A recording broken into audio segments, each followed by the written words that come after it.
ਵੀ ਜਿਹੜਾ ਸਾਡਾ ਮਾਡਲ ਸੀਗਾ ਕਿਸਾਨੀ ਦਾ ਪੰਜਾਬ, ਅਸੀਂ ਖੇਤੀ ਕਰਦੇ ਆ, ਵਾਹੀ ਕਰਦੇ ਆ ਪਿਛਲੇ ਮੈਨੂੰ ਲੱਗਦਾ 50 ਕੁ ਸਾਲਾਂ ਤੋਂ, ਉਹ ਮਾਡਲ ਫੇਲ ਹੋ ਗਿਆ। ਉਸ ਮਾਡਲ ਨੇ ਕੱਲਾ ਸਾਨੂੰ ਦੇਖੋ ਰੇਹਾਂ ਸਪਰੇਆਂ ਪੀ ਕੇ ਜਿਹੜੇ ਖੁਦਕੁਸ਼ੀਆਂ ਕਰਦੇ ਰਹੇ, ਸਾਡੇ ਤੇ ਲਿਮਟਾਂ ਆਪਾਂ ਲੈ ਕਰਜ਼ੇ ਚੜਾ ਲਏ, ਪਰ ਉਸ ਮਾਡਲ ਨੇ ਇਹੀ ਕੱਲਾ ਨਹੀਂ ਦਿੱਤਾ। ਉਸ ਮਾਡਲ ਨੇ ਦੇਖੋ ਸਾਡੀ ਧਰਤੀ ਦਾ ਕੀ ਹਾਲ ਕਰਤਾ, ਸਾਡੇ ਪਾਣੀ ਦਾ ਕੀ ਹਾਲ ਕਰਤਾ। ਬਠਿੰਡਾ ਟੀਚਰਸ ਹੋਮ 19 ਤਰੀਕ ਨੂੰ ਜਿੱਥੇ ਤੁਸੀਂ ਆਓ, ਆਪਾਂ ਗੱਲਬਾਤ ਕਰੀਏ, ਸਿਰ ਜੋੜ ਕੇ ਬੈਠੀਏ, ਇੱਕ ਬ੍ਰੇਨਸਟਾਰਮਿੰਗ ਕਰੀਏ ਤੇ ਪੰਜਾਬ ਦੇ ਮਸਲਿਆਂ ਨੂੰ ਵੀ ਸਮਝੀਏ। ਕਿਸਾਨ ਜਥੇਬੰਦੀਆਂ ਦੀ ਇੱਕ ਪੋਲੀਟੀਕਲ ਡਿਪਲੋਮੇਸੀ 'ਚ ਜਦੋਂ ਦਿੱਲੀ ਸਰਕਾਰ ਨੇ ਧੱਕਿਆ, ਖਾਣਾ ਵੀ ਖਵਾਇਆ, ਉਹਨਾਂ ਨੂੰ ਬੈਗ ਵੀ ਦੇਤੇ, ਉਹ ਤਿੰਨ ਬੈਗ ਵੀ ਚੱਕ ਲਿਆਏ। ਇਹ ਇੱਕ ਪੋਲੀਟੀਕਲ ਡਿਪਲੋਮੇਸੀ ਹੁੰਦੀ ਆ, ਉਹਦੇ 'ਚ ਬੈਗ 'ਚ ਮਟੀਰੀਅਲ ਪਾ ਕੇ ਦੇਤਾ। ਬਹੁਤ ਲੋਕ ਇਹ ਕਹਿ ਰਹੇ RSS ਦਾ ਬੰਦਾ, BJP ਦਾ ਪਲਾਂਟਡ ਬੰਦਾ, ਉਹਦਾ ਟਾਈਮ ਦੱਸ ਦੂਗਾ ਵੀ ਮੈਂ ਕਿਹਦਾ ਬੰਦਾ, ਪੰਜਾਬ ਦਾ ਬੰਦਾ ਕਿ ਉਹਨਾਂ ਦਾ ਬੰਦਾ। ਸਤਿ ਸ਼੍ਰੀ ਅਕਾਲ ਜੀ। ਮੈਂ ਆਸ ਕਰਦਾ ਤੁਸੀਂ ਤੰਦਰੁਸਤ ਹੋਵੋਗੇ, ਠੀਕ ਠਾਕ ਹੋਵੋਗੇ ਤੇ ਚੜ੍ਹਦੀ ਕਲਾ 'ਚ ਹੋਵੋਗੇ। ਕੁਝ 2-4 ਗੱਲਾਂ ਤੁਹਾਡੇ ਨਾਲ ਸ਼ੇਅਰ ਕਰਨੀਆਂ ਸੀ, ਇਸ ਕਰਕੇ ਰੂਬਰੂ ਹੋਇਆ। ਗੱਲ ਇਹ ਆ ਵੀ ਸੰਘਰਸ਼ ਚੱਲ ਰਿਹਾ ਤੇ ਪੰਜਾਬ ਕਿਸਾਨੀ ਦੇ ਸੰਘਰਸ਼ 'ਚ ਆਪਦੀ ਹੋਂਦ ਦੀ ਲੜਾਈ ਲੜ ਰਿਹਾ। ਕਈਆਂ ਦੇ ਗੱਲ ਇਹ ਸਮਝ ਆ ਰਹੀ ਆ, ਕਈਆਂ ਦੇ ਨਹੀਂ ਆ ਰਹੀ ਵੀ ਲੜਾਈ ਜਦੋਂ ਆਪਾਂ ਕਹਿੰਦੇ ਆ ਹੋਂਦ ਦੀ ਆ ਤਾਂ ਹੋਂਦ ਦੀ ਕਿਵੇਂ ਆ। ਇਹਦੇ ਤੇ ਹਾਲਾਂਕਿ ਆਪਾਂ ਬੜੀਆਂ ਗੱਲਾਂ ਕਰ ਚੁੱਕੇ ਆ, ਹੋਰ ਕਰਾਂਗੇ। ਪਰ ਜਿਸ ਢੰਗ ਨਾਲ ਕਿਸਾਨ ਜਥੇਬੰਦੀਆਂ ਦਿੱਲੀ ਗਈਆਂ ਤੇ ਕਿਸਾਨ ਜਥੇਬੰਦੀਆਂ ਦੇ ਆਗੂਆਂ ਨੇ ਸਿਰਫ ਇੱਕ ਆਰਥਿਕਤਾ ਦੀ ਗੱਲ ਕੀਤੀ, ਇਕਨੋਮਿਕ ਬਲੌਕੇਡ ਦੀ ਗੱਲ ਕੀਤੀ, ਤਾਂ ਮੈਨੂੰ ਇਹਦੇ ਤੇ ਬੜੀ ਚਿੰਤਾ ਹੋਈ। ਕਿਉਂਕਿ ਪੰਜਾਬ ਜਿਹੜੀ ਲੜਾਈ ਲੜ ਰਿਹਾ ਉਹ ਇਕੱਲੀ ਆਰਥਿਕ ਲੜਾਈ ਨਹੀਂ ਆ, ਰਿਆਇਤਾਂ ਦੀ ਲੜਾਈ ਨਹੀਂ ਲੜਦੀ ਹੁੰਦੀ ਕੌਮ। ਔਰ ਉਹ ਲੋਕ ਜਿਹੜੀ ਪਾਤਸ਼ਾਹੀ ਦਾਵਾ ਰੱਖਦੀ ਆ, ਉਹ ਰਿਆਇਤਾਂ ਦੀ ਲੜਾਈ ਨਹੀਂ ਲੜਦੀ ਹੁੰਦੀ। ਅਸੀਂ ਆਪਦੇ ਹੱਕਾਂ ਦੀ ਲੜਾਈ ਲੜ ਰਹੇ ਹਾਂ। ਕਿਉਂਕਿ ਜਦੋਂ ਤੱਕ ਪੰਜਾਬ ਕੋਲੇ ਆਪਦੇ ਫੈਸਲੇ ਲੈਣ ਦਾ ਹੱਕ ਨਹੀਂ ਹੋਊਗਾ, ਉਦੋਂ ਤੱਕ ਪੰਜਾਬ ਦੇ ਮਸਲਿਆਂ ਦਾ ਹੱਲ ਨਹੀਂ ਹੋ ਸਕਦਾ। ਸੋ ਇਸੇ ਕਰਕੇ ਆਪਾਂ ਜਦੋਂ ਫੈਡਰਲ ਸਟਰਕਚਰ ਦੀ ਗੱਲ ਕਰਦੇ ਹਾਂ, ਖੁਦ ਮੁਖਤਿਆਰੀ ਦੀ ਗੱਲ ਕਰਦੇ ਹਾਂ, ਸੋ ਇਹਦਾ ਮਤਲਬ ਇਹੀ ਆ ਵੀ ਪੰਜਾਬ ਕੋਲੇ ਜਾਂ ਹੋਰ ਸੂਬਿਆਂ ਕੋਲੇ ਵੀ, we are not saying that only give it to Punjab, we are saying give it to everyone, give it to all the states. So that means center state relationship we have to fight or struggle to redefine it. So ਗੱਲ ਜਿਹੜੀ ਆਪਾਂ ਕਰ ਰਹੇ ਹਾਂ ਉਹ ਇਹ ਕਰ ਰਹੇ ਹਾਂ ਵੀ ਸੈਂਟਰ ਸਟੇਟ ਰਿਲੇਸ਼ਨਸ਼ਿਪ ਨੂੰ ਜਦੋਂ ਤੱਕ ਸਰਕਾਰ ਰੀਡਿਫਾਈਨ ਨਹੀਂ ਕਰਦੀ, ਤੇ ਉਹ ਕੱਲਾ ਪੰਜਾਬ ਦਾ ਸੰਘਰਸ਼ ਨਹੀਂ ਆ, ਇਹ ਨਾ ਮੰਨੋ ਤੁਸੀਂ ਕੱਲਾ ਪੰਜਾਬ ਦਾ ਸੰਘਰਸ਼ ਆ। ਇਹ ਸੰਘਰਸ਼ ਹੋਰ ਸਾਰੇ ਸੂਬਿਆਂ ਦਾ ਵੀ ਆ, ਜਿਹਦੇ 'ਚ ਜਿਹੜੇ ਮੋਹਰੀ ਸੂਬੇ ਆ, ਤਾਮਿਲਨਾਡੂ, ਮਹਾਰਾਸ਼ਟਰ, ਈਵਨ ਕੇਰਲਾ, ਨਾਗਾਲੈਂਡ, ਹੋਰ ਕਸ਼ਮੀਰ, ਪੰਜਾਬ, ਇਹ ਮੋਹਰੀ ਸੂਬੇ ਆ। ਇਹਨਾਂ ਨੇ ਹਮੇਸ਼ਾ ਹੀ ਜਿਹੜਾ ਸੈਂਟਰ ਸਟੇਟ ਰਿਲੇਸ਼ਨਸ਼ਿਪ ਆ, ਦਿੱਲੀ ਜਿਵੇਂ ਪਾਵਰ ਨੂੰ ਸੈਂਟਰਲਾਈਜ਼ ਕਰ ਰਹੀ ਆ, ਉਹਨੂੰ ਚੈਲੰਜ ਕਰਦੇ ਰਹੇ ਆ ਇਹ। ਸੋ ਅੱਜ ਵੀ ਸਟਰਗਲ ਸਾਡੀ ਉਹੀ ਆ ਜਦੋਂ ਅਸੀਂ ਕਿਸਾਨੀ ਦੇ ਸੰਘਰਸ਼ 'ਚ। ਪਰ ਕਿਸਾਨੀ ਦੇ ਸੰਘਰਸ਼ ਦੇ ਮਸਲੇ ਵੀ ਜਦੋਂ ਤੱਕ ਸੈਂਟਰ ਸਟੇਟ ਰਿਲੇਸ਼ਨਸ਼ਿਪ ਨੂੰ ਆਪਾਂ ਰੀਡਿਫਾਈਨ ਨਹੀਂ ਕਰਾਂਗੇ, ਉਦੋਂ ਤੱਕ ਉਹ ਹੱਲ ਨਹੀਂ ਹੋ ਸਕਦੇ। ਹੁਣ ਜਿਹੜੇ ਬਜ਼ੁਰਗ ਸਾਡੇ ਨਾਲ ਜੁੜੇ ਹੋਏ ਆ, ਉਹਨਾਂ ਲਈ ਵੀ ਇਹ ਗੱਲ ਸਮਝਣੀ ਜ਼ਰੂਰੀ ਆ ਵੀ ਸੈਂਟਰ ਸਟੇਟ ਰਿਲੇਸ਼ਨਸ਼ਿਪ ਦਾ ਮਤਲਬ ਇਹ ਆ ਵੀ ਜਦੋਂ ਤੱਕ ਪੰਜਾਬ ਖੁਦ ਮੁਖਤਿਆਰ ਨਹੀਂ ਹੋਊਗਾ, ਪੰਜਾਬ ਕੋਲੇ ਜਿਹੜੇ ਆਪਦੀਆਂ ਨੀਤੀਆਂ ਘੜਨ ਦੇ ਹੱਕ ਨਹੀਂ ਹੋਣਗੇ, ਉਦੋਂ ਤੱਕ ਪੰਜਾਬ ਦੇ ਮਸਲੇ ਹੱਲ ਨਹੀਂ ਹੋਣੇ। ਤੇ ਕਿਸਾਨੀ ਦਾ ਜਿਹੜਾ ਮਸਲਾ ਉਹ ਵੀ ਇਹਦੇ ਵਿੱਚ ਹੀ ਆ। ਇਹ ਤੋਂ ਬਿਨਾਂ ਕਿਸਾਨੀ ਦਾ ਸਾਡਾ ਸੰਘਰਸ਼ ਆ, ਇਹ ਮਸਲਾ ਵੀ ਹੱਲ ਨਹੀਂ ਹੋਣਾ। ਕਿਉਂਕਿ ਮੈਂ ਵਾਰ-ਵਾਰ ਇਹੀ ਗੱਲ ਕਹਿਣਾ ਹੁੰਦਾ ਵੀ ਜਿਹੜਾ ਸਾਡਾ ਮਾਡਲ ਸੀਗਾ ਕਿਸਾਨੀ ਦਾ ਪੰਜਾਬ, ਅਸੀਂ ਖੇਤੀ ਕਰਦੇ ਆ, ਵਾਹੀ ਕਰਦੇ ਆ ਪਿਛਲੇ ਮੈਨੂੰ ਲੱਗਦਾ 50 ਕੁ ਸਾਲਾਂ ਤੋਂ, ਉਹ ਮਾਡਲ ਫੇਲ ਹੋ ਗਿਆ। ਉਸ ਮਾਡਲ ਨੇ ਕੱਲਾ ਸਾਨੂੰ ਦੇਖੋ ਰੇਹਾਂ ਸਪਰੇਆਂ ਪੀ ਕੇ ਜਿਹੜੇ ਖੁਦਕੁਸ਼ੀਆਂ ਕਰਦੇ ਰਹੇ, ਸਾਡੇ ਤੇ ਲਿਮਟਾਂ ਆਪਾਂ ਲੈ ਕਰਜ਼ੇ ਚੜਾ ਲਏ, ਪਰ ਉਸ ਮਾਡਲ ਨੇ ਇਹੀ ਕੱਲਾ ਨਹੀਂ ਦਿੱਤਾ। ਉਸ ਮਾਡਲ ਨੇ ਦੇਖੋ ਸਾਡੀ ਧਰਤੀ ਦਾ ਕੀ ਹਾਲ ਕਰਤਾ, ਸਾਡੇ ਪਾਣੀ ਦਾ ਕੀ ਹਾਲ ਕਰਤਾ। ਇਹ ਸਾਡੇ ਸਰਮਾਏ ਸੀ। ਸੋ ਜੇ ਅੱਜ ਆਪਾਂ ਕਿਸੇ ਹੱਲ ਦੀ ਗੱਲ ਕਰਨੀ ਆ ਤਾਂ ਹੱਲ ਪੰਜਾਬ ਕੋਲੇ ਆਪਦਾ ਖੇਤੀਬਾੜੀ, ਪੰਜਾਬ ਕੇਂਦਰਿਤ ਖੇਤੀਬਾੜੀ ਮਾਡਲ ਹੋਵੇ। ਇਹ ਤੋਂ ਬਿਨਾ ਪੰਜਾਬ ਕੋਲੇ ਕੋਈ ਹੱਲ ਨਹੀਂ ਆ। ਸੋ ਜੇ ਬਾਕੀ ਸੂਬੇ ਇਹ ਗੱਲ ਸਮਝਦੇ ਆ ਤਾਂ ਉਹਨਾਂ ਦਾ ਆਪਦਾ ਉੱਥੋਂ ਦਾ ਇੱਕ ਕੇਂਦਰਿਤ ਖੇਤੀਬਾੜੀ ਮਾਡਲ ਹੋਵੇ। ਉਹ ਮਾਡਲ ਦਿੱਲੀ ਨਾ ਦੇਵੇ, ਕਿਉਂਕਿ ਹਰ ਖਿੱਤੇ ਦੀ ਧਰਤੀ ਵੱਖਰੀ ਆ, ਉੱਥੋਂ ਦਾ ਪੌਣ ਪਾਣੀ ਵੱਖਰਾ, ਤੇ ਉੱਥੇ ਲੋਕਾਂ 'ਚ ਸਕਿੱਲ ਵੱਖਰੀ ਆ। ਇਹ ਗੱਲ ਤਾਂ ਆਪਾਂ ਸਮਝਦੇ ਹਾਂ, ਬਹੁਤ ਇਹ ਕਹਿ ਲਈਏ ਵੀ ਇਹ ਗੱਲ ਮਾਇਨੇ ਰੱਖਦੀ ਆ। ਸੋ ਜਦੋਂ ਪੰਜਾਬ ਕੇਂਦਰਿਤ ਖੇਤੀਬਾੜੀ ਮਾਡਲ ਦੀ ਗੱਲ ਕਰਦੇ ਆ ਤਾਂ ਇਹ ਖੁਦ ਮੁਖਤਿਆਰੀ ਦੀ ਸਟਰਗਲ ਦਾ ਪਾਰਟ ਹੀ ਆ। ਇਸ ਕਰਕੇ ਇਹ ਆਪਾਂ ਜਿਹੜੀ ਮੁਹਿੰਮ ਵਾਰਿਸ ਪੰਜਾਬ ਦੇ .org, ਇੱਥੇ ਤੁਸੀਂ ਮੈਂਬਰਸ਼ਿਪ ਵੀ ਆਪਦੀ ਇਹਦੇ 'ਚ ਜਾ ਕੇ ਆਪਦਾ ਜੁਆਇਨ ਕਰੋ, ਕਿਉਂਕਿ ਤੁਹਾਡੇ ਸੁਝਾਅ ਚਾਹੀਦੇ ਆ ਹੁਣ।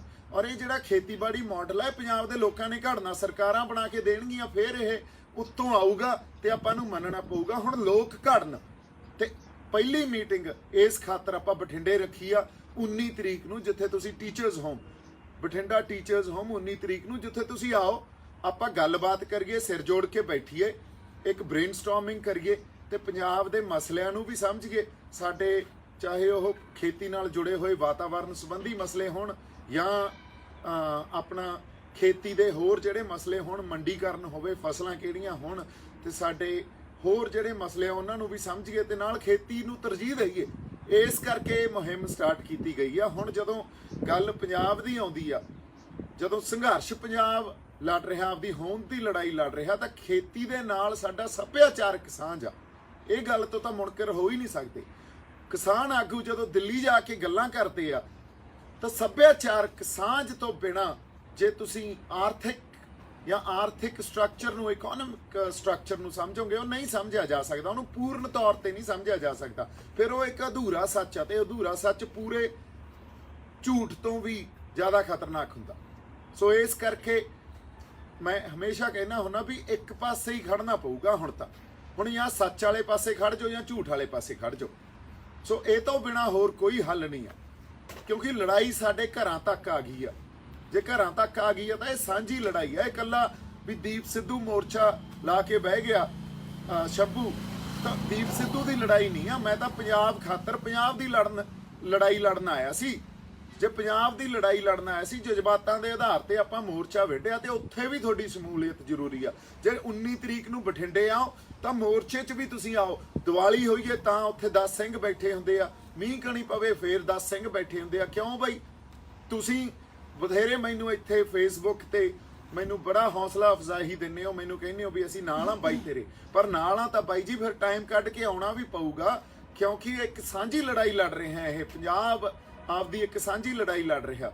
ਸੋ ਮੇਰੀ ਜਿਹੜੀ ਤੁਹਾਨੂੰ ਬੇਨਤੀ ਆ, ਮੈਂ ਅਰਜ਼ ਇਹੀ ਕਰਦਾ ਹੁੰਨਾ ਵੀ ਅਸੀਂ ਆਖਰੀ ਪੜਾਅ ਜਿਹੜਾ ਕਹਿ ਲਓ ਲੜਾਈ ਦਾ, ਜਾਂ ਕੁਛ ਲੜਾਈ ਜਿਹੜੀ ਉੱਥੋਂ ਤੱਕ, ਕੁਛ ਲੜਾਈਆਂ ਪਹੁੰਚ ਜਾਂਦੀਆਂ, ਜੰਗਾਂ ਉੱਥੋਂ ਤੱਕ ਪਹੁੰਚ ਜਾਂਦੀਆਂ ਵੀ ਹੁਣ ਇਸ ਤੋਂ ਬਾਅਦ ਫੈਸਲਾ ਕੁੰਨ ਲੜਾਈ ਆ। ਬਸ ਜੇ ਫੈਸਲਾ ਕੁੰਨ ਆ ਤਾਂ ਤੁਹਾਡੀ ਜ਼ਰੂਰਤ ਆ, ਉਸ ਪੰਜਾਬ ਦੀ ਹਰ ਰੂਹ ਦੀ ਜ਼ਰੂਰਤ ਆ ਜਿਹੜੀ ਪੰਜਾਬ ਖਾਤਰ ਆਪਦੇ ਅੰਦਰ ਦਰਦ ਪਾਲੀ ਬੈਠੀ ਆ। ਸੋ ਪੰਜਾਬ ਦੇ ਵਾਰਸਾਂ ਦੀ ਜ਼ਰੂਰਤ ਆ। ਮੇਰੇ ਤੇ ਦੇਖੋ ਇਹ ਸਵਾਲ ਵੀ ਉਠਾਏ ਗਏ ਵੀ ਇੱਕ ਆਪਾਂ ਪੋਸਟਰ ਸ਼ੇਅਰ ਕੀਤਾ ਸਾਂਝੇ ਪੰਜਾਬ ਦਾ, ਸਾਂਝੇ ਪੰਜਾਬ ਜਿਹਦੇ 'ਚ ਪੁਰਾਣਾ ਆਪਣਾ ਪੰਜਾਬ ਸੀ ਤੇ ਉਹਦੇ 'ਚ ਪਾਕਿਸਤਾਨ ਵਾਲੇ ਪਾਸੇ ਜਿਹੜਾ ਆਪਣਾ ਪੰਜਾਬ ਆ ਤੇ ਇੰਡੀਆ ਵਾਲੇ ਪਾਸੇ, ਤੇ ਉਹਦੇ ਤੇ ਮੇਰੀ ਫੋਟੋ ਲਾਈ ਵੀ ਵਾਰਿਸ ਪੰਜਾਬ ਦੇ। ਉਹ ਮੈਂ ਕੱਲਾ ਵਾਰਿਸ ਨਹੀਂ ਆ ਬਾਈ ਜੀ, ਵਾਰਿਸ ਆਪਾਂ ਸਾਰੇ ਆ। ਔਰ ਉਹ ਹੋਰ ਬਹੁਤ ਸ਼ਖਸੀਅਤਾਂ ਨੂੰ ਫੋਟੋ ਭੇਜੀ ਗਈ ਸੀ, ਉਹਨਾਂ ਨੇ ਨਹੀਂ ਸ਼ੇਅਰ ਕੀਤੀ, ਪਰ ਉਹ ਸਾਂਝੇ ਪੰਜਾਬ ਦੇ ਉੱਤੇ ਜੋ ਲਿਖਿਆ ਉਹ ਬੜਾ ਇੰਪੋਰਟੈਂਟ ਸੀ ਵੀ ਪੰਜਾਬ ਕੇਂਦਰਿਤ ਖੇਤੀਬਾੜੀ ਮਾਡਲ ਆਪਾਂ ਆਪਦਾ ਇੱਕ ਪਹਿਲਾਂ ਉਸਾਰੀਏ ਤੇ ਫਿਰ ਉਹਨੂੰ ਲਾਗੂ ਕਰਾਉਣ ਵਾਸਤੇ ਸਟਰਗਲ ਕਰੀਏ। ਔਰ ਸਟਰਗਲ ਦੋ ਤਰੀਕਿਆਂ ਨਾਲ ਹੁੰਦੀ ਆ ਹਮੇਸ਼ਾ। ਤੁਸੀਂ ਇਹ ਨਾ ਸਮਝੋ ਵੀ ਸਰਕਾਰਾਂ ਹੀ ਲਾਗੂ ਕਰ ਸਕਦੀਆਂ, ਰਾਜਸੀ ਢੰਗ ਨਾਲ ਹੀ ਕੋਈ ਸਿਸਟਮ ਲਾਗੂ ਹੋ ਸਕਦਾ, ਸੋਸ਼ਲ ਢੰਗ ਨਾਲ ਜਾਂ ਸਮਾਜਿਕ ਤੌਰ ਤੇ ਵੀ ਲਾਗੂ ਹੋ ਸਕਦਾ। ਇਸੇ ਕਰਕੇ ਜਦੋਂ ਸਟਰਗਲ ਨੂੰ ਸਮਝਣਾ ਉਦੋਂ ਦੋ ਪੱਖ ਸਮਝਣੇ ਬਹੁਤ ਜ਼ਰੂਰੀ ਆ, ਜਿਹਦੇ 'ਚ ਪੋਲੀਟੀਕਲ ਤੇ ਸੋਸ਼ਲ, ਇਹ ਦੋਨਾਂ ਤੋਂ ਬਿਨਾਂ ਤੇ ਨਾਲ ਕਲਚਰਲ, ਇਹ ਤਿੰਨ ਚੀਜ਼ਾਂ ਤੋਂ ਬਿਨਾਂ ਆਪਾਂ ਜੇ ਕਹਿ ਦਈਏ ਵੀ ਕੋਈ ਸਟਰਗਲ ਕੰਪਲੀਟ ਹੋ ਸਕਦੀ ਹੈ, ਉਹ ਨਹੀਂ ਹੋ ਸਕਦੀ। ਅਗਲੀ ਗੱਲ ਜਿਹੜੀ ਮੈਂ ਤੁਹਾਡੇ ਨਾਲ ਕਰਨੀ ਚਾਹੁੰਦਾ ਸੀ, ਸੋ ਵਾਰਿਸ ਪੰਜਾਬ ਦੇ ਆਪਾਂ ਸਾਰੇ ਆ। ਮੈਂ ਤਾਂ ਆਪਦਾ ਫਰਜ਼ ਨਿਭਾਇਆ ਔਰ ਸਾਂਝਾ ਪੰਜਾਬ ਉਹਦੇ 'ਚ ਨਕਸ਼ਾ ਇਸ ਕਰਕੇ ਦਿੱਤਾ ਗਿਆ ਕਿਉਂਕਿ 1849 ਤੋਂ ਬਾਅਦ ਜਦੋਂ ਸਾਡੇ ਕੋਲੇ ਉਹ ਪੰਜਾਬ ਸੀ, ਉਦੋਂ ਬਾਅਦ ਸਾਡੇ ਕੋਲੇ ਆਪਦਾ ਖੇਤੀਬਾੜੀ ਮਾਡਲ ਨਹੀਂ ਰਿਹਾ। ਪਹਿਲਾਂ ਅੰਗਰੇਜ਼ ਸਰਕਾਰ ਲੈ ਗਈ, ਫਿਰ ਦਿੱਲੀ ਸਰਕਾਰ ਲੈ ਗਈ, ਤਾਂ ਪੰਜਾਬ ਕੇਂਦਰਿਤ ਖੇਤੀਬਾੜੀ ਮਾਡਲ ਜਿਹੜਾ ਲਾਸਟ ਆਪਣੇ ਕੋਲੇ ਸੀ ਉਹ 1849 'ਚ ਸੀ। ਸੋ ਇਸ ਕਰਕੇ ਉਹ ਇੱਕ ਸਿੰਬੋਲਿਕ ਗੱਲ ਸੀ ਵੀ 1849 ਤੋਂ ਬਾਅਦ ਆਓ ਹੁਣ ਜੁੜ ਕੇ ਬੈਠੀਏ, ਸਿਰ ਜੋੜ ਕੇ ਬੈਠੀਏ, ਸੰਵਾਦ ਕਰੀਏ ਤੇ ਇੱਕ ਪੰਜਾਬ ਕੇਂਦਰਿਤ ਖੇਤੀਬਾੜੀ ਮਾਡਲ ਆਪਾਂ ਉਸਾਰੀਏ। ਸੋ ਗੱਲਾਂ ਨੂੰ ਜਦੋਂ ਆਪਾਂ ਕਿਸੇ ਤੇ ਤੌਹਮਤਾਂ ਲਾਉਣੀਆਂ ਨਾ ਜਾਂ ਲੱਤ ਖਿੱਚਣੀ ਆ, ਮੇਰੇ ਖਿਆਲ 'ਚ ਉਦੋਂ ਪਹਿਲਾਂ ਗੱਲਾਂ ਨੂੰ ਵਿਚਾਰ ਲੈਣਾ ਚਾਹੀਦਾ। ਔਰ ਮੈਂ ਹਮੇਸ਼ਾ ਕਹਿਣਾ ਹੁੰਦਾ, ਮੈਂ ਇੱਥੇ ਕੋਈ ਅਹੁਦੇ ਲੈਣ ਨਹੀਂ ਆਇਆ ਬਾਈ, ਮੈਂ ਕਿਸੇ ਵੀ ਤਰ੍ਹਾਂ ਦੀ ਜਾਂ ਕੋਈ ਏਜੰਡਾ ਆਪਦਾ ਮਿੱਥ ਕੇ ਨਹੀਂ ਆਇਆ। ਆਪਾਂ ਤਾਂ ਜਿਹੜੀ ਗੱਲ ਕਰ ਰਹੇ ਹਾਂ ਉਹ ਪੰਜਾਬ ਖਾਤਰ ਗੱਲ ਕਰ ਰਹੇ ਹਾਂ। ਜੇ ਤੁਹਾਨੂੰ ਤੁਸੀਂ ਇਹਦੇ ਨਾਲ ਸਹਿਮਤ ਹੋ, ਜੇ ਤੁਹਾਨੂੰ ਲੱਗਦਾ ਵੀ ਪੰਜਾਬ ਦੀ ਗੱਲ ਹੋ ਰਹੀ ਆ, ਤਾਂ ਫਿਰ ਤੁਹਾਡੀ ਜ਼ਰੂਰਤ ਆ, ਕਿਉਂਕਿ ਸਾਨੂੰ ਜਥੇਬੰਦਕ ਵੀ ਹੋਣਾ ਪਊਗਾ, ਸਾਨੂੰ ਇੱਕ ਆਰਗੇਨਾਈਜੇਸ਼ਨ ਵੀ ਤਿਆਰ ਕਰਨੀ ਪਊਗੀ, ਇੱਕ ਸਿਵਲ ਸਟਰਕਚਰ ਵੀ ਤਿਆਰ ਕਰਨਾ ਪਊਗਾ। ਤੇ ਉਹ ਸਿਵਲ ਸਟਰਕਚਰ ਬਹੁਤ ਕੁਝ ਕਰ ਸਕਦਾ, ਪਰ ਉਹਦੇ 'ਚ ਜੇ ਹੁਣ ਮੈਂ ਕਹਿ ਲਾਂ ਵੀ ਤੁਸੀਂ ਆਪਦੇ ਘਰੋਂ ਹੀ ਬੈਠੇ ਹੋਵੋਗੇ ਤੇ ਤੁਸੀਂ ਕਹੋਗੇ ਬੜੇ ਕੰਮ ਆ ਸਾਨੂੰ, ਤੇ ਕੰਮ ਤਾਂ ਆਪਾਂ ਸਾਰਿਆਂ ਨੂੰ ਹੀ ਆ ਬਾਈ। ਫਿਰ ਕੰਮ ਤੋਂ ਬਿਨਾ ਤਾਂ ਜ਼ਿੰਦਗੀ ਨਹੀਂ ਚੱਲਦੀ, ਮੈਂ ਸਮਝਦਾ, ਪਰ ਕੰਮਾਂ 'ਚੋਂ ਹੀ ਟਾਈਮ ਕੱਢ ਕੇ ਜਾਣਾ ਪੈਂਦਾ ਹੁੰਦਾ, ਕੰਮਾਂ 'ਚੋਂ ਹੀ ਟਾਈਮ ਕੱਢ ਕੇ ਇੱਕ ਦੂਜੇ ਨੂੰ ਆਪਾਂ ਜਾ ਕੇ ਹੌਸਲਾ ਅਫਜ਼ਾਈ ਦੇਣੀ ਹੁੰਦੀ ਆ। ਤੇ ਚਲੋ ਆਰਗੇਨਾਈਜ਼ ਹੋਈਏ, ਇਟਸ ਟਾਈਮ ਆਪਾਂ ਜਿਵੇਂ ਮੈਂ ਕਹਿ ਸਕਦਾ ਇਹ ਡਿਸਾਈਡਿੰਗ ਇੱਕ ਵਾਰ ਆ ਜਿਹੜੀ, ਇਹ ਜਿੱਤਣੀ ਆ ਕਿ ਹਾਰਨੀ ਆ, ਇਹ ਤੁਸੀਂ ਮਿਥ ਲਓ ਹੁਣ।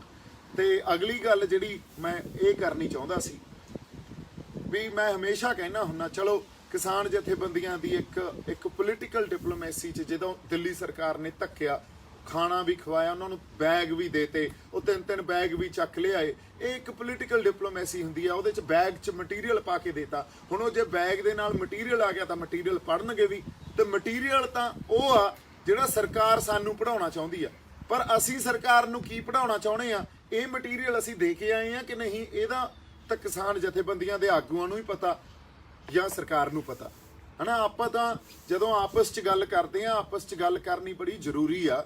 ਮੈਂ ਕਿਸਾਨ ਜਥੇਬੰਦੀਆਂ ਦੇ ਅਗੇਂਸਟ ਨਹੀਂ ਆ, ਜਾਂ ਮੈਂ ਕਿਸੇ ਉਸ ਬੰਦੇ ਦੇ ਜਿਹੜਾ ਦਿੱਲੀ ਨਾਲ ਮੱਥਾ ਲਾਈ ਬੈਠਾ ਉਹਦੇ ਅਗੇਂਸਟ ਨਹੀਂ, ਉਹਦੇ ਨਾਲ ਖੜਾ, ਪਰ ਸਾਨੂੰ ਕੁਛ ਸਿਧਾਂਤ ਵੀ ਮਿੱਥਣੇ ਪੈਂਦੇ ਆ। ਪੋਲੀਟੀਕਲ ਡਿਪਲੋਮੇਸੀ ਨੂੰ ਸਮਝਣਾ ਪੈਂਦਾ। ਸਰਕਾਰ ਕਰ ਕੀ ਰਹੀ ਆ, ਉਹ ਤਾਂ ਟੋ ਵੇਖ ਰਹੀ ਆ ਹੁਣ ਵੀ ਇਹਨਾਂ 'ਚੋਂ ਕਿਹੜੇ ਬੰਦਿਆਂ ਨੂੰ ਫੜ ਸਕਦੇ ਆ, ਔਰ ਪਹਿਲਾਂ ਫੜੇ ਆ। ਔਰ ਸਾਡੇ ਕਿਸਾਨ ਜਥੇਬੰਦੀਆਂ ਦੇ ਆਗੂਆਂ ਨੇ ਸੰਘਰਸ਼ ਬਹੁਤ ਲੜੇ ਆ, ਬੜਾ ਵੱਡਾ ਤਜਰਬਾ ਉਹਨਾਂ ਕੋਲੇ, ਤੇ ਇਹ ਤਜਰਬਾ ਉਹਨਾਂ ਕੋਲੇ, ਉਹ ਮੈਂ ਇਹ ਮੰਨਦਾ ਵੀ ਉਹ ਟ੍ਰੇਡ ਯੂਨੀਅਨਾਂ ਤੇ ਕਈ ਵਾਰੀ ਆਰਥਿਕ ਗੱਲ ਹੀ ਜਾਂ ਉਨੀ ਕੁ ਲੜਾਈ ਲੜ ਸਕਦੀਆਂ, ਪਰ ਨਾਲ ਦੀ ਨਾਲ ਜੇ ਕਿਸਾਨ ਆਗੂ ਆਪਦੇ ਆਪ ਨੂੰ ਉਹ ਕਹਿ ਰਹੇ ਆ ਕਿਸਾਨ ਜਥੇਬੰਦੀਆਂ ਦੇ ਆਗੂ ਆ, ਤਾਂ ਆਰਥਿਕ ਦੇ ਨਾਲ ਸੱਭਿਆਚਾਰਕ ਗੱਲ ਪੰਜਾਬ ਦੀ ਜਾਂ ਪੰਜਾਬ ਦਾ ਕਿਸਾਨ, ਉਹਦੀ ਸੱਭਿਆਚਾਰਕ ਹੋਂਦ ਕੀ ਆ, ਇਹਨੂੰ ਸਮਝਣਾ ਬਹੁਤ ਜ਼ਰੂਰੀ ਆ। ਇਹ ਤੋਂ ਬਿਨਾਂ ਮੈਂ ਜੇ ਇਹ ਨਹੀਂ ਸਮਝੀਏ, ਜਿਵੇਂ ਮੈਂ ਕਿਹਾ ਜੀ, ਇਹ ਤਾਂ ਇੱਕ ਅਧੂਰਾ ਸੱਚ ਆ, ਤਾਂ ਪੂਰੇ ਝੂਠ ਤੋਂ ਬਹੁਤ ਖਤਰਨਾਕ ਹੁੰਦਾ ਇੱਕ ਅਧੂਰਾ ਸੱਚ। ਬਾਕੀ 20 ਤਰੀਕ ਨੂੰ ਅਖੰਡ ਪਾਠ ਸਾਹਿਬ ਆਪਾਂ ਸ਼ੰਭੂ ਮੋਰਚੇ 'ਚ ਉੱਥੇ ਆਰੰਭ ਕਰਾ ਰਹੇ ਹਾਂ, ਤੇ 22 ਤਰੀਕ ਨੂੰ ਉਹਦਾ ਭੋਗ ਆ ਜੀ। ਇਹ 3 ਦਿਨ ਤੁਸੀਂ ਪੰਜਾਬ ਦੇ ਹਰ ਘਰ ਨੂੰ ਸੱਦਾ, ਹਰ ਘਰੋਂ ਇੱਕ ਬੰਦਾ ਜ਼ਰੂਰ ਆਵੇ, ਔਰ 22 ਤਰੀਕ ਨੂੰ ਤਾਂ ਪੰਜਾਬ ਦੇ ਹਰ ਘਰ ਦਾ ਇੱਕ ਬੰਦਾ, ਇੱਕ ਰੂਹ ਉੱਥੇ ਪਹੁੰਚੇ, ਕਿਉਂਕਿ ਆਪਾਂ ਅਰਦਾਸ ਕਰੀਏ ਪ੍ਰਮਾਤਮਾ ਨੂੰ, ਪੰਜਾਬ ਦੀਆਂ ਖੁਸ਼ੀਆਂ ਵਾਪਸ ਦਿਓ, ਪੰਜਾਬ ਦੀ ਜਿੱਤ ਹੋਵੇ, ਤੇ ਪੰਜਾਬ ਮੁੜ ਉਸੇਰੇ ਵੱਲ ਆਪਦਾ ਉਸ ਰਾਹ ਤੇ ਵਾਪਸ ਆਵੇ। ਇਸ ਕਰਕੇ ਜਿਹੜਾ ਆਪਾਂ ਅਖੰਡ ਪਾਠ ਸਾਹਿਬ ਦਾ ਪ੍ਰੋਗਰਾਮ ਮਿਥਿਆ, ਇਸੇ ਕਰਕੇ ਮਿਥਿਆ। ਅੱਜ ਸਹਿਜ ਪਾਠ ਆਪਾਂ ਰਖਾਇਆ ਸੀ, ਅੱਜ ਉਹਦਾ ਭੋਗ ਸੀ, ਤੇ ਬੜਾ ਵਧੀਆ ਉੱਥੇ ਬਾਣੀ ਸਰਵਣ ਕੀਤੀ ਸੰਗਤਾਂ ਨੇ, ਤੇ ਬਾਬਾ ਜੀ ਨੇ ਅਰਦਾਸ ਬੜੀ ਵਧੀਆ ਸਤਿਗੁਰੂ ਪਾਤਸ਼ਾਹ ਨੂੰ ਕੀਤੀ, ਉਹਦੇ 'ਚ ਆਪਾਂ ਸ਼ਾਮਲ ਹੋਏ ਸਾਰੇ ਜਾ ਕੇ। ਸੋ ਮੈਂ ਇਹੀ ਕਹੂੰਗਾ, ਜਿੰਨੀਆਂ ਗੱਲਾਂ ਆਪਾਂ ਕੀਤੀਆਂ ਵੀ ਇਹ ਸਾਂਝੀ ਲੜਾਈ ਆ, ਤੇ ਕੋਈ ਮੈਂ ਆਪਦੀ ਲੜਾਈ ਲੜਨ ਨਹੀਂ ਆਇਆ ਸੀ, ਆਪਦੇ ਆਪ ਨੂੰ ਪ੍ਰੂਵ ਕਰਨ ਨਹੀਂ ਆਇਆ ਮੈਂ ਵੀ ਮੈਂ। ਬਹੁਤ ਲੋਕ ਇਹ ਕਹਿ ਰਹੇ RSS ਦਾ ਬੰਦਾ, BJP ਦਾ ਪਲਾਂਟਡ ਬੰਦਾ, ਉਹਦਾ ਟਾਈਮ ਦੱਸ ਦੂਗਾ ਵੀ ਮੈਂ ਕਿਹਦਾ ਬੰਦਾ, ਪੰਜਾਬ ਦਾ ਬੰਦਾ ਕਿ ਉਹਨਾਂ ਦਾ ਬੰਦਾ। ਪਰ ਅੱਜ ਤੱਕ ਆਪਾਂ ਜਿੰਨੀਆਂ ਕੁ ਗੱਲਾਂ ਕੀਤੀਆਂ, ਜੋ ਸੰਘਰਸ਼ ਕਰ ਰਹੇ ਹਾਂ, ਉਹਦਾ ਪੰਜਾਬ ਹਿੱਤ ਹੀ ਆ ਨਾ।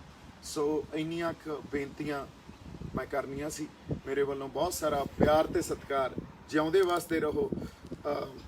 I really request you guys once again that please come on the 19th. Bathinda, it's my own city, so please come on the 19th. I'll see you at Teachers Home in Bathinda, and 20th, 21st and 22nd Akhand Path Sahib ਦਾ ਪ੍ਰਕਾਸ਼ ਆ ਜਿਹੜਾ, ਉਹ 20th ਨੂੰ ਆ, 20 ਤਰੀਕ ਨੂੰ ਆ, ਤੇ 22 ਤਰੀਕ ਨੂੰ ਭੋਗ ਆ।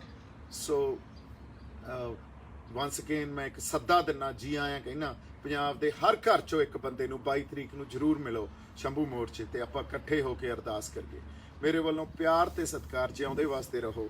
ਸਤਿ ਸ੍ਰੀ ਅਕਾਲ ਜੀ।